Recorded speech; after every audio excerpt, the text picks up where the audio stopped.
President's overhaul of his immigration team continues, so let's turn to that man who's reportedly in the running to be the new DHS secretary, former Kansas Secretary of State Kris Kobach, and joining us also tonight, former Border Patrol Chief under President Obama, Mark Morgan. Welcome to you both, gentlemen. Thank you. All right, Kris, I will start with you because of the speculation about the possibility that you would be up for this position, and a lot of attention that you're getting for some comments you made last night on Fox talking about putting people into processing camps or areas while they're waiting to have their status determined. Whatever you want to tell us on both those fronts, let's hear it. Well, my point that I made last night is that one of the problems we have right now is because the system is so overloaded in terms of detention space. We've maxed out on the detention space we have. We have to think creatively and make additional space. And one thing, because if we don't, then all these people who are claiming asylum, they simply make the claim and they disappear into the fabric of the United States, many never to be seen again.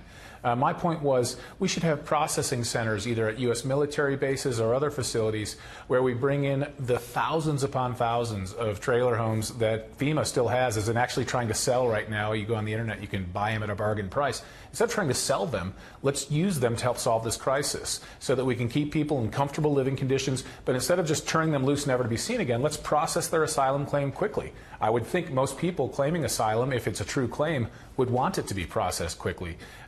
Get it done, and if they fail it in their attempt to gain asylum, then put them on a passenger plane immediately and fly them back home. And we'll get back in the home countries that, hey, wait a minute, it's not so easy now just to disappear into America by making a bogus claim of asylum, which more than 90% of them currently are not actually legitimate asylum. I want to bring Mark in here, but quickly, do you want the DHS job? Would you take it?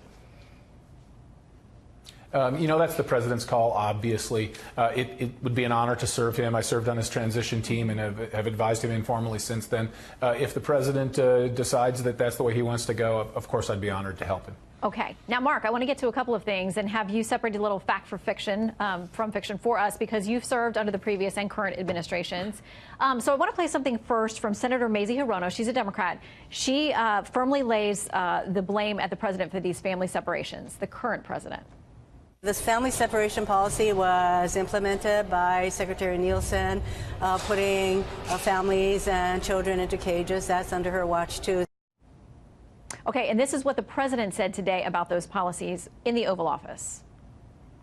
Those cages that were shown, I think they were very inappropriate. They were built by President Obama's administration, not by Trump. President Obama had child separation. Take a look. The press knows it. You know it. We all know it. Mark, you were the Border Patrol chief under the former president. What can you tell us about those two statements? So what I'll say is neither president had a family separation policy. But did under President Obama a family separated? Yes, they absolutely did. We couldn't, if you couldn't determine who the parent actually was and was actually the parent, we would separate them. If they were a convicted criminal or had a warrant for a serious crime, they were separated. We did that under Obama, and that was done under President Trump. Now, President Trump, he went further, but again, it wasn't a family separation policy. It was a rule of law policy. They were trying to apply consequences to those individuals illegally entering the country. Okay. Mark, let me ask you, though, about the conditions in which these families, these kids were held under the previous administration, under this. Were they different? Were they similar? What can you tell us about that? So, again, the president was absolutely right. The cages, and I don't like that terminology at all. The Border Patrol should actually be applauded for what they did. Their facilities were crowded. They were unsafe and they were unhealthy. And so they quickly created these new facilities, and they were safe conditions. And the reason why there were chain link fences is so the Border Patrol agents could actually see through, because you had anywhere from babies to 17-year-old kids in there along with parents. It was actually for their health and safety the way they were designed. And they've improved over the years. Okay, Kris, quickly to you. The administration and the president keep saying publicly they're not going back to a family separation policy. There are plenty of reports out there that is actually the plan. What do you make of that?